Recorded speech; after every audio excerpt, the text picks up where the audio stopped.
जिला और तहसील स्तरों में भी भाजपा की विकास यात्रा का आगाज हो रहा है। आदिवासियों से किया जा रहा दुर्व्यवहार। सिवानी जिले के केवलारी विधानसभा क्षेत्र के उगली विकास खंड में यात्रा के दौरान आदिवासियों को मन से उतारने का मामला सामने आया है। वहीं दूसरी घटना, आदिवासी को 151 की धारा लगवाकर जेल भिजवाया गया। इन सारी घटनाओं को लेकर आदिवासी समाज ने रैली निकाल करके महामहिम राज्यपाल को एक ज्ञापन सौंपा, जिसमें कहा गया कि विधायक राकेश पाल सिंह ने यदि सार्वजनिक रूप से समाज के समक्ष माफी नहीं मांगी तो विधायक के खिलाफ उग्र आंदोलन किया जाएगा। बताया जाता है कि केवलारी विधानसभा क्षेत्र में बीजेपी विधायक राकेश पाल को लेकर जमकर क्षेत्र में आक्रोश है। विकास यात्रा के सामने लगातार केवलारी विधानसभा में विधायकों को क्षेत्रवासियों का विरोध का सामना करना पड़ रहा है। देखें पूरी रिपोर्ट हमारे संवाददाता मुकेश ठाकुर के साथ। मेरा नाम सुरेंद्र सिंह भलावी है। मेरे को सोशल मीडिया और व्हाट्सएप के माध्यम से उगली क्षेत्र के बाग डोंगरी में विकास यात्रा के दौरान हमारे आदिवासी समाज को अपमानित और मंच से उतार दिया गया विधायक के द्वारा।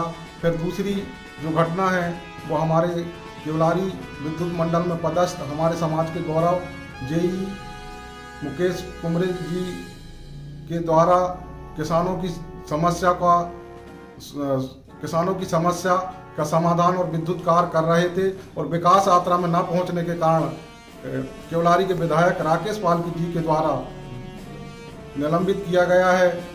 और तीसरी जो घटना है वो हमारे ग्राम बंदेली खापा के भोले भाले आदिवासी मेरे भाई आनंद कुमरे को भी पुलिस के विधायक के दबाव में पुलिस ने पकड़कर लाली केवलारी में। फिर उनके ऊपर 151 की कार्रवाई की गई, जिसके हम घोर विरोध करते हैं।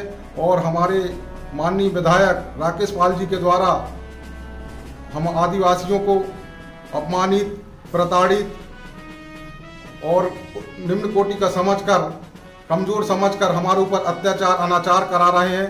उनके और उनके भाजपा के कार्यकर्ताओं के द्वारा भी हम लोगों को निम्न दृष्टि और अत्याचार करा रहे हैं, जिसकी हम घोर निंदा करते हैं।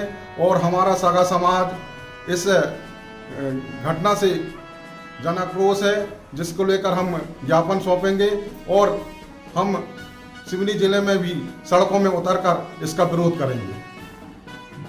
मेरे ऊपर आरोप लगाए हैं, अभी मुझे पता लगा है, और आदिवासियों द्वारा नहीं, ये भी मुझे नहीं मालूम। और मुझे ही लोगों ने बताया है कि किसी आदिवासी भाई के ऊपर 151 की धारा लगी है और उसने शायद मेरे बारे में व्हाट्सएप में कुछ अपशब्द कहा था। किसी कार्यकर्ता ने बोला होगा या पुलिस ने संज्ञान लिया होगा, ऐसा भी मुझे नहीं मालूम। लेकिन बना है उसके ऊपर केस, वो एक अलग बात हो सकती, लेकिन मेरा उसमें कोई हाथ नहीं। लेकिन अब उस बात को जिस तरह से फैलाया जा रहा है उसमें कांग्रेसियों का हाथ जरूर है। वो तूल पकड़वाना चाहते हैं इस बात को लेकर। और दरअसल सच्चाई ये है कि विकास यात्रा की सफलता को देखकर केवलारी विधानसभा के कांग्रेसी बौखला गए और बौखलाने के बाद इस तरह के हथकंडे करने में कांग्रेस बहुत माहिर है और वो ये सब करा रही है। मेरा उस आदिवासी भाई के ऊपर 151 लगाना या कोई भी धारा लगाना मेरा कतई कोई हाथ नहीं। और मैं उस आदिवासी भाई का नाम भी नहीं जानता। मैं ये भी नहीं जानता कि वो कहाँ का रहने वाला है, और मैं ये भी नहीं जानता कि उसने मेरे बारे में क्या लिखा था। लेकिन लोग मुझे जो बता रहे हैं वो अब मैं सुन रहा हूँ।